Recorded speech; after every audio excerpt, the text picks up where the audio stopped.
Welcome to part 10. Now, you'd think we'd be going on to the Forbidden Woods to save Makar, right?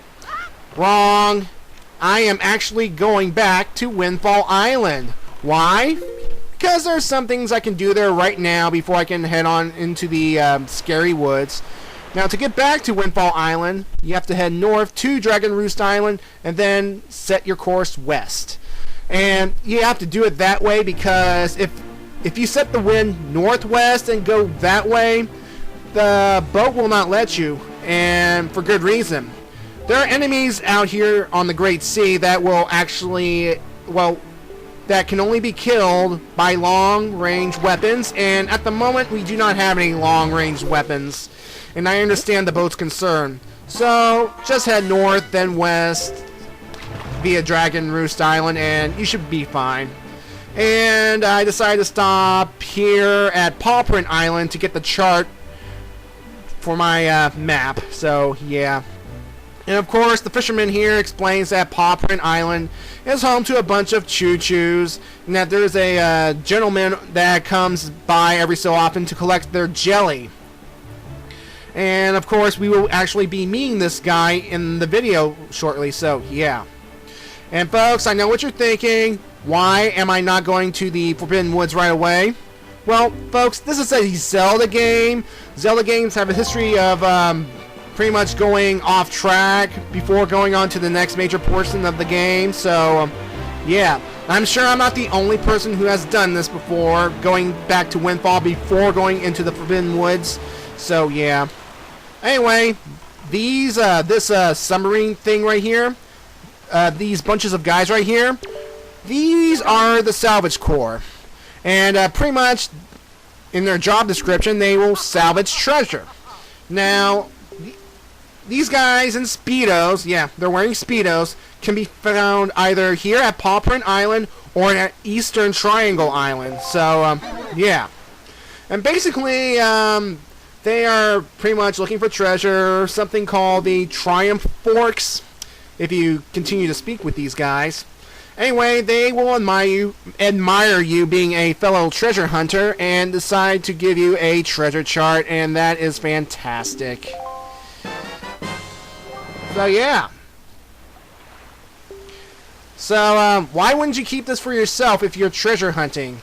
Because yeah, well, anyway, whatever. Anyway, they also give you a brief tutorial on how to salvage treasure from the ground.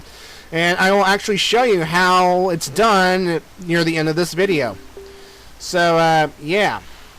And because we now have the grappling hook, we can use it as a grappling to haul up stuff from the ground. It's pretty much our own little crane while on the boat. So, that's nice. And then, of course, I want to show you the treasure charts I've collected so far. And we cannot salvage the treasure unless the treasure charts are open. So, yeah. Now you gotta switch between L and R in order to get to the treasure charts. So, yeah, go ahead and open all the treasure charts you collected, and afterwards, we will be able to find them near some islands. So, yeah. Anyway, I will head on to Windfall, and I will start collecting some goodies right there. So, yeah. Remember that guy who was dancing by the gravestone? Yeah, you know, this guy right here? You know, the guy wearing a rainbow in the back of his jumpsuit? And is he an Elvis impersonator? Yeah. Yeah, basically we are going to learn a new song to conduct from him. Yeah, believe it or not, we will learn a very important song. So yeah, Tote, as he is called, is pretty much a world dancing extraordinaire, and he knows the dance to a song that we will need to learn, but he does not have the rhythm. And of course, he learned it from a guy who can change night to day and day to night, so that sounds very familiar, doesn't it?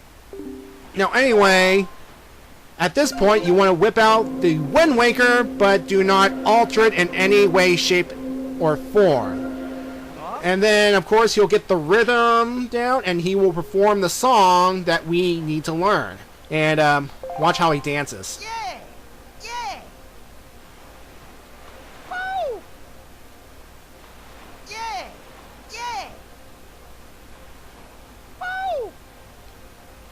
And at that point, we have to imitate his moves via Wind Waker. Of course, I screw up the first time. Bleh. But once we get it right, we will learn a brand new magical song to conduct.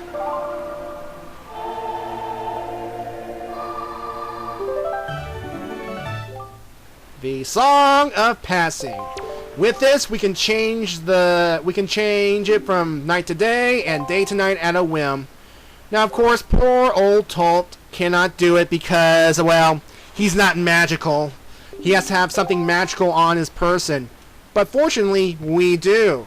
And I will demonstrate this to you in just a few seconds. Yeah, basically, we have seen this kind of thing before in Ocarina of Time with the Sun Song, but thankfully we don't have to face any zombies in order to get this. So, that's nice.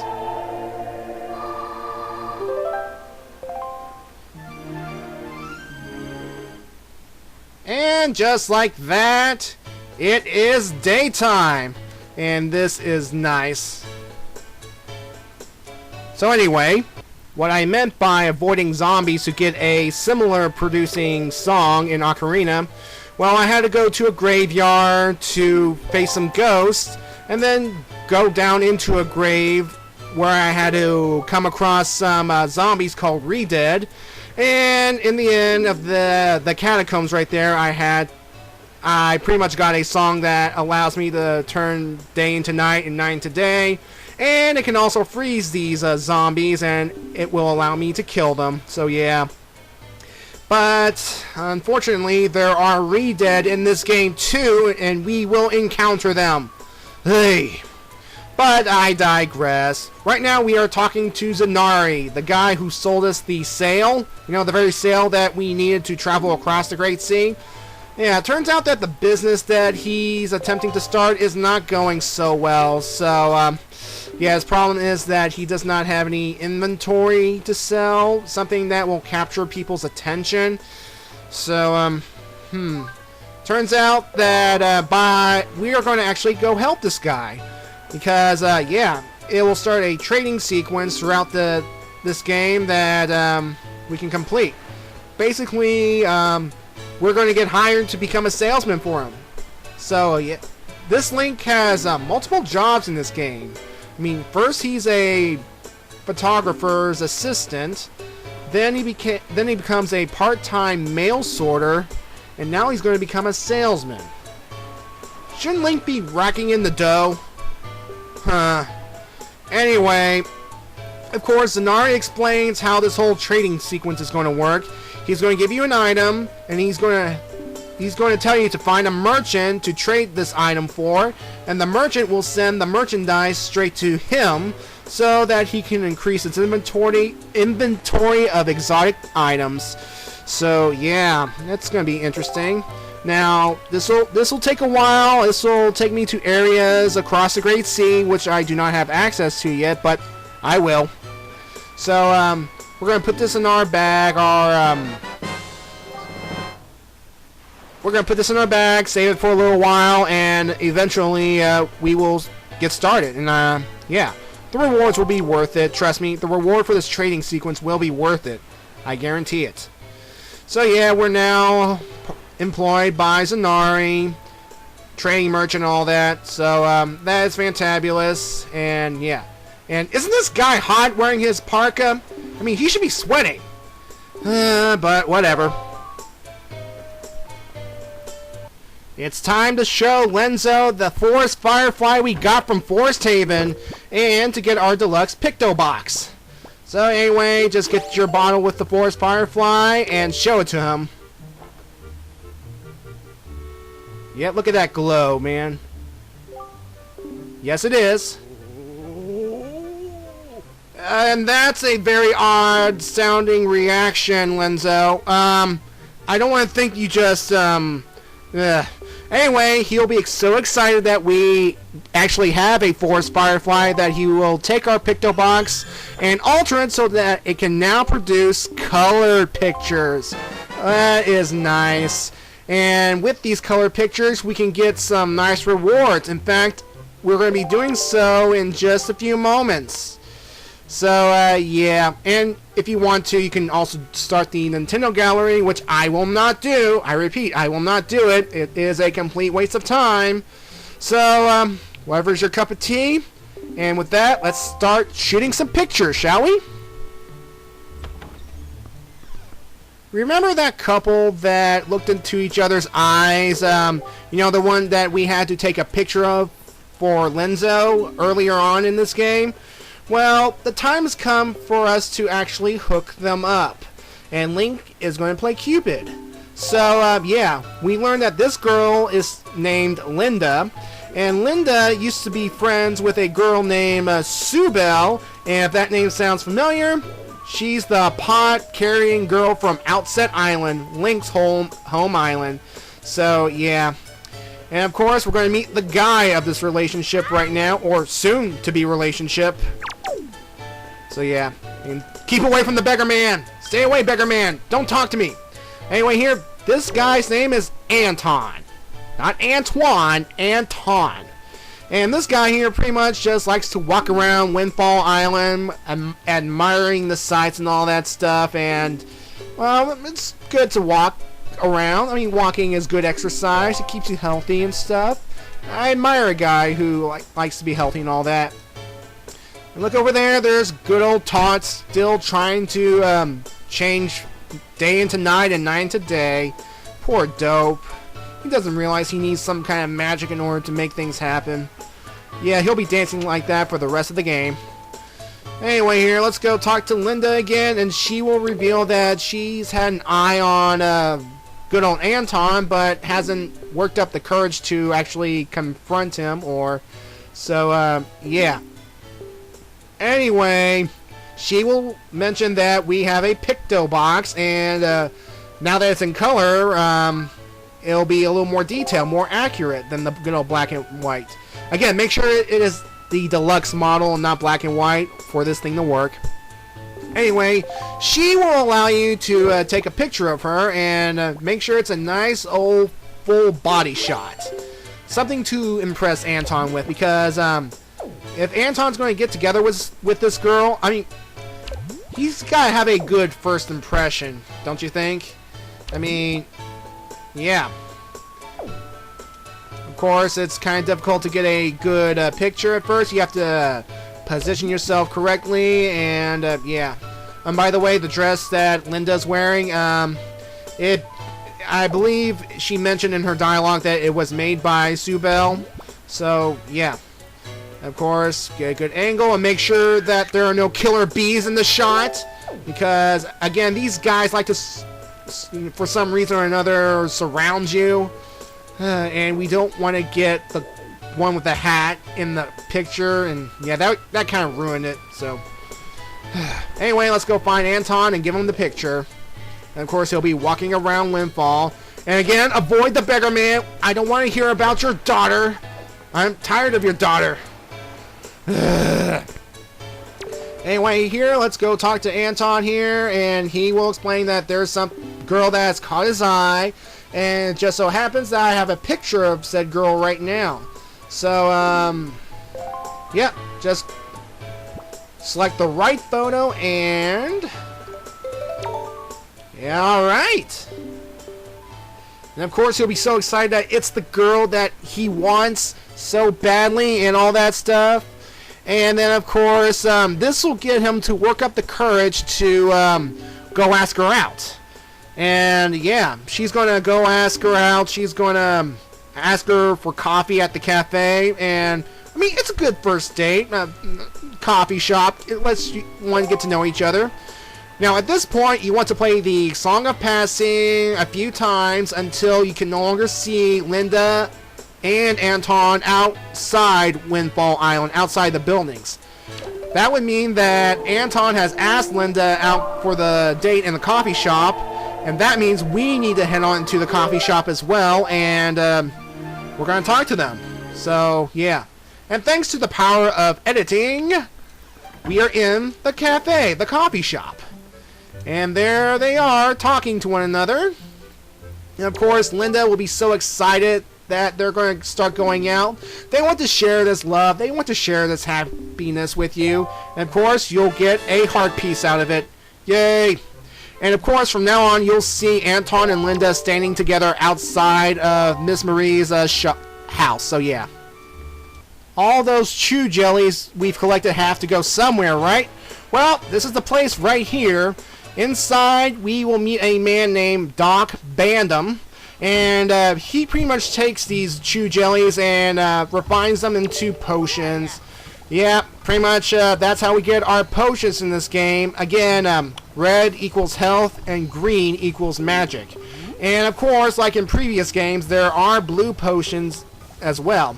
And there are blue choo-choos out there. However, because blue choo-choos are rare, I will not be collecting them in this game. Well, I will, but there are other ways to get blue potions, a much easier way to get blue potions, and I will show you that as well. But anyway, basically, in order to have him start producing some new chew jelly, we have to give him a specific amount. In this case, we have to get 15 chew jellies of a certain color in order for him to produce potions. In this case, the green potion. But at this time, I lack a certain amount.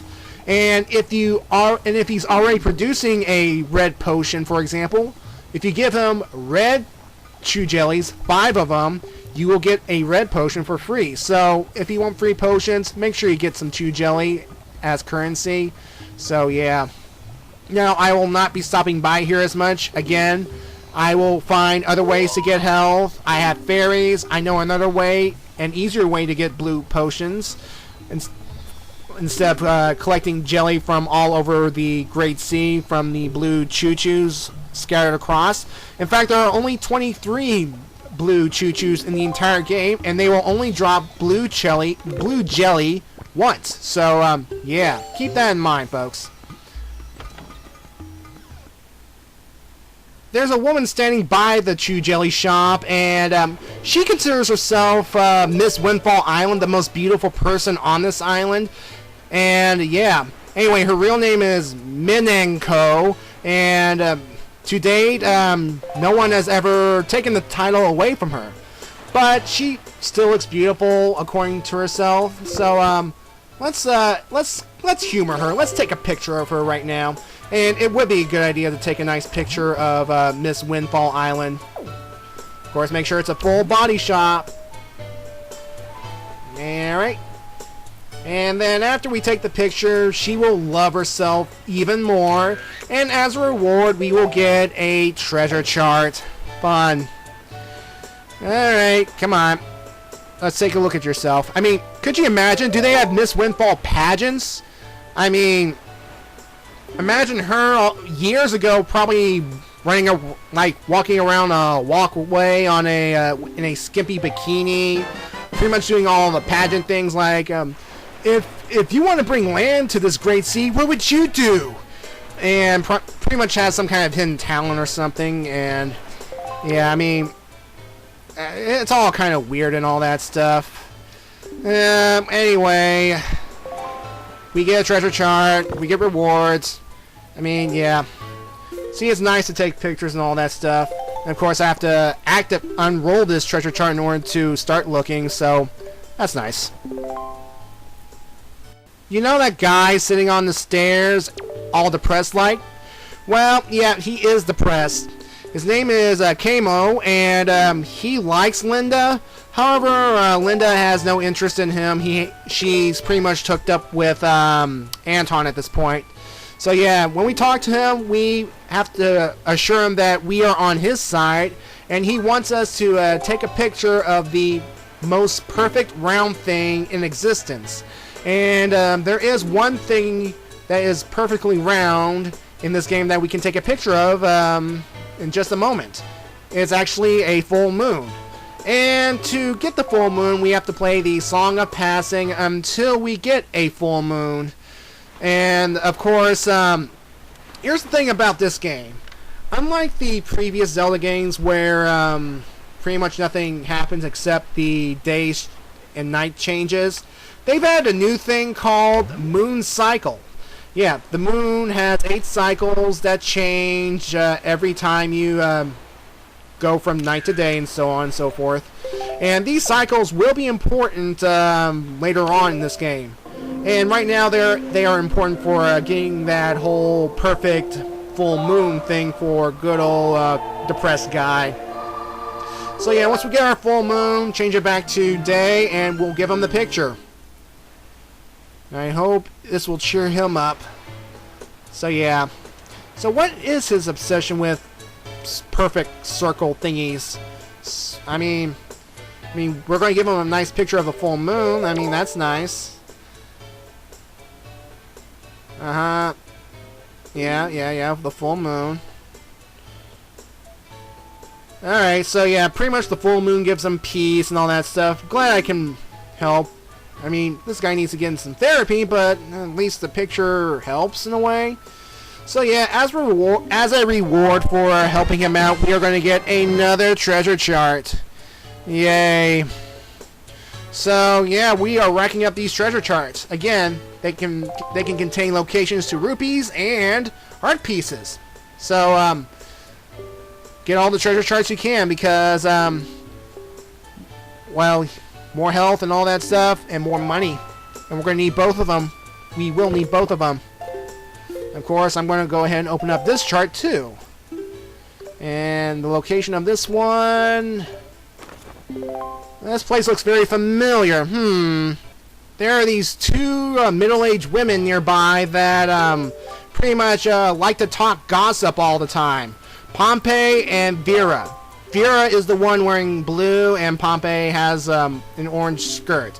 So yeah, anyway, what they are talking about here is how Lenzo has a girlfriend, and after we hear this conversation, we will go investigate to see if Lenzo has a girlfriend. And there's a way we can find out that without us actually going inside the front door. What we need to do is we have to go this way up these stairs and change the wind's direction so it will be in a more favorable position, because we are going to go on top of that canopy where the Ferris wheel is, I believe. The island's Ferris wheel. Yeah, yep, that's a Ferris wheel, alright. And I will activate it sometime later in this game. Anyway, just let's glide over here and get in one of the little carts. And again, change the wind's direction into your favor, and we will glide over to that upper door right there. That upper area of Lenzo's photography building. And remember that caged off area, you know, the one on the other side of Lenzo's galleries of various places he's been to? Well, that door actually leads us to it. So, yeah, that's going to be nice. Of course, make sure you're careful, and yeah. Now, on the other side of this fenced-off area, there are two treasure chests. One contains another treasure chart, the other contains 50 rupees. And it took me a moment to realize which is which, and this one here contains the treasure chart. See, because it has the long, drawn-out treasure chest opening sequence instead of the usual just open, grab, done. So, yeah. And when we do, and after we get the treasure chart, we are going to crawl into that hole, and when we exit, we will actually exit out on the first floor of Lenzo's photography building. So, yeah. So I'll just crawl and crawl and crawl until we get to an open hole. Yeah, exciting, isn't it?